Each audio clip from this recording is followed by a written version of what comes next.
Good morning, my friends. How are you this morning? I hope that you had a really good night's sleep and off to a really good start.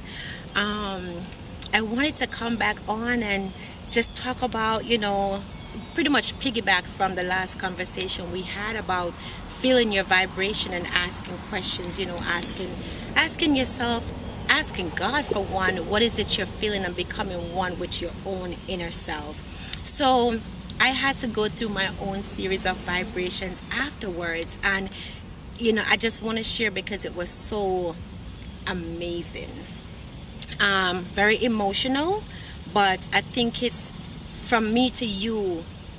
It's important that I share it just to help bring awareness to other people, to help people understand what is really going on at this time. So I had an evening where I invited a friend of mine out. She's a writer, and so the reason why I wanted to see her is because the first time we met, she shared with me that she writes children's book, and she find her creativity from that inner child, from her 17-year-old self. Now this woman is a grown woman. She's a writer, well published, and so, but that's her creativity. She's pulling from that 17-year-old self that had to find a way to entertain herself, so to speak. So the night we spoke, I just feel something happening inside of me, which I start questioning. Okay, that sounds so familiar, because I too feel like I pull from my inner child. And so that sparked a conversation. So that night I came home, and that was a Friday night. I came home, and before bed I prayed, and I started talking to God, and I said, God, in recent times I feel like in a sense I'm stuck in the mind of a child.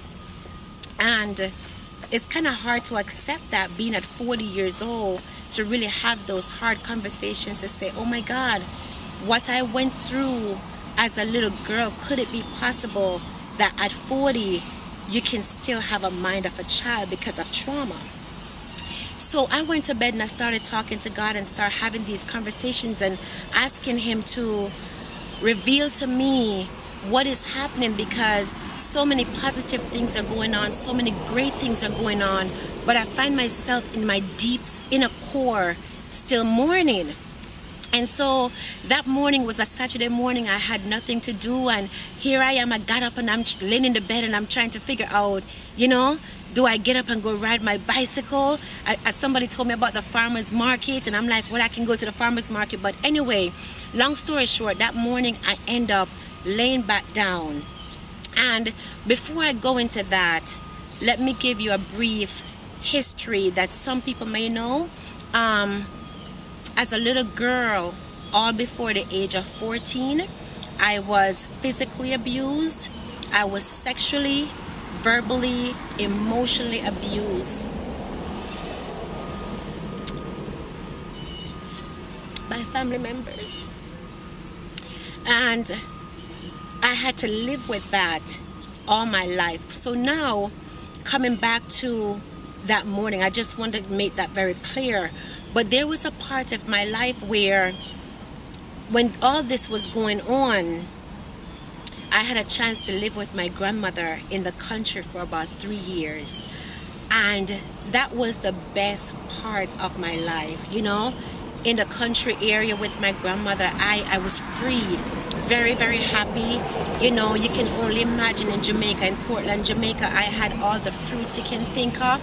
I have all the land and the property you can think of to just be free and explore. And that's where I found God. So I knew that God loved me. I knew that there's no question of what Jesus have done for me, or when I eat a fruit, how I feel that God has provided such bounty for me. So that was already ingrained in me. So when the abuse continued after 8 years old up until 15, is like, that's the place where I pulled from. And I knew that all along. But as I said again, at 40 years old, to really accept the fact that you're trapped in the mind of a child, and after raising 2 grown children, it's hard to fathom. So coming back now, that morning I laid in bed and I went off into a trance. And that trance took me back where I was in the hills in the countryside of Jamaica, in Portland, Jamaica. And I was back and I saw this little girl. Am I okay? I saw the little girl sitting on like a concrete ledge. And when I look closely, that little girl was me. And I went over to her, and I think I was very surprised to see a younger version of myself sitting there. She didn't look lonely. She didn't look afraid. She was just sitting there. And I think it really, I had to adjust my lens to really see that it was actually me. And so I went over and I sat down next to her. I think I asked if I can sit. And I sit down next to her and I said, hi. And she never responded. And I said, how are you? How long have you been sitting here? And she said, ever since you left. And just like this, I'm sitting there and I'm trying to figure out what does she mean by ever since I left? And she said, she didn't say anything. I said to her, have anyone come to check up on you? And she said, no one know I'm here. So the people come and go, but they don't know to look for me because they don't know I'm here. And I said, wow. I said, okay. And I think it started to come to me.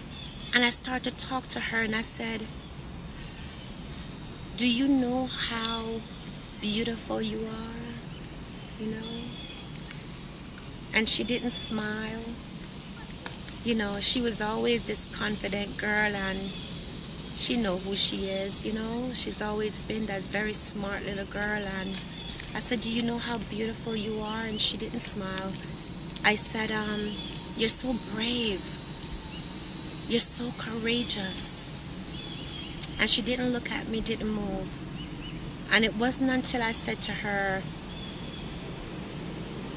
do you know how much you've helped me to become the woman I am? I said, look, I still kept my hair just like yours. That's how much you mean to me. And when she looked up,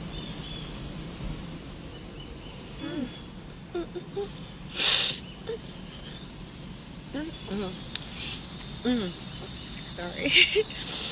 When she looked up and she saw my hair, her shoulders fell. And I knew right then, you know, she recognized who I was and she was starting to accept the things I was saying to her. And we started talking and I was just right about just about the time when I get ready to say to her and to tell her everything that has happened to me, the voice said to me, don't tell her that. Don't put her through anything more than she have already gone through. She's been through enough. And I left it there. And I didn't hold her. I didn't do anything. I just sat next to her. And when I came up out of that trance, I laid in bed. And this is the second time that this has happened to me. So I knew what I felt. I knew what I saw. And I knew that I had to receive it. And I knew that not only did I have to receive it, but I have to now work through that process. So that whole week I have been going to Jamaica in my spirit every morning on my knees. And I've been just closing my eyes and imagining spending time with her. You know, talk to her and play with her. I'll do her hair and we'll wash dishes together and we'll talk. And, you know, in my spirit I can see her playing with her friends and she's freer, you know. And to me it made me feel like she feels secure. She know that I came back and there's no way that I was gonna leave her, and that gave her freedom. So all week I've done that until Friday morning. I knew it was time to bring her home to Virginia with me. And I knew in my heart it was time. I had spent so much time with her. I had prayed with her. I mean, I would be on my knees and she'd be laying next, kneeling next to me, and she'll have her little hands up, dear God, and it was just so cute. She bring me so much comfort and so much joy. And so that Friday morning, I knew, and I said to God, I said, I think it's time to bring her home. And that morning I just went and I held her hand, and she freely gave me her hand. And I can tell we're in this car and we're coming through the hills of Portland, and she's just in the window looking through with this amazement. And we got to Kingston, and she's fascinated with buildings. She's probably never seen buildings before. And anyway, it happened so fast that we made it through the airport, we made it through, and I brought her here to Richmond. And that's when she really lights up, and she's like, we're in Richmond. I'm like, yes, and it was so amazing, because that's what God said to me: bring her to the place I've provided for her. So I think a lot of you guys know that where I live in Richmond connect with my childhood of Portland, Jamaica. It connects me spiritually to that place, and that's why God is able to just reveal so much to me, because my spirit is so comfortable. So that happened that morning, and I brought her home. I just remember opening the door and bringing her in. But since then, I just allowed her to just be free to kind of look around and go walking. I know she's just out exploring, because that's what she does. So that same day, I had to meet a friend of mine who is a public school teacher, and she came and she was talking to me about a conference she went to, a 4-day conference, and she was just sharing with me the different things that were happening. And in this conference, they were talking, we're really engaging. I was asking her what was the conference about, and she said it was about dealing with racism, dealing with diversity, childhood trauma. And of course, I just want to hear about the childhood trauma. So she said, I learned so much that my head is just so swollen right now. I'm so glad to see you. And I said, no, man, tell me a little bit about the childhood trauma. And I just want to share this one thing. She said that, what they're saying is a lot of these kids that are dealing with trauma of any sort, they grow up and they never tend to the wound of that child.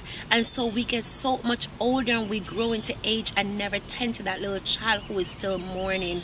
And she said one of the key things they share was that adult have to very important to reach to a place where you accept what has happened to you, you own your story, and you now have to go back and pick up where you got wounded and pick up that little child and to be a parent to that child, to love that child and give the child what it needs. And eventually, both the adult and the child grow up together, and it's something you don't really see when it happened, but it's all spiritual. Can you imagine what I felt like hearing that? I brought my baby home that morning, that Friday morning, and I saw this friend of mine at 4 o'clock in the afternoon. It was just tears and tears, and for her, it was a blessing for her too to actually talk to somebody who, and I'm so willing to open and share, and that is so vital to share, because it helped the next person who have the information to also share with us. So it was just phenomenal. But after she left, I went on the internet and was so surprised at the information that's out there, and so many YouTube videos, so many material out there, and they're saying that there's so many adults who do not know how to stop and heal themselves. And so what happened is we're all operating from a spirit of hurt, a spirit of wound. My friends, I thought I was so happy, but there's more healing to be done. And the more that we look outside at all the things that are going on outside and not really accepting that these things that are happening outside is actually happening inside of us. I haven't watched TV in like 5 to 6 years because I recognized the drama that was happening in my own body. I found writing, I found so many different things. So I just want to encourage you. Oh my God, when this world is evolving, so many things are happening, and we're talking about racism, we're talking about so many different things. My friends, we can't talk about nothing if we can't talk to ourselves. And I just want to leave that right there What I'm feeling right now is so amazing. I haven't been on here in a month because I have been nurturing myself. I have been spending time with myself. I have been protecting my baby. I've just been spending time. We've been reading, we've been writing together and expressing ourselves. So, much love to you again. I'm just here to share the information in hopes to help one person. I love you. Bye.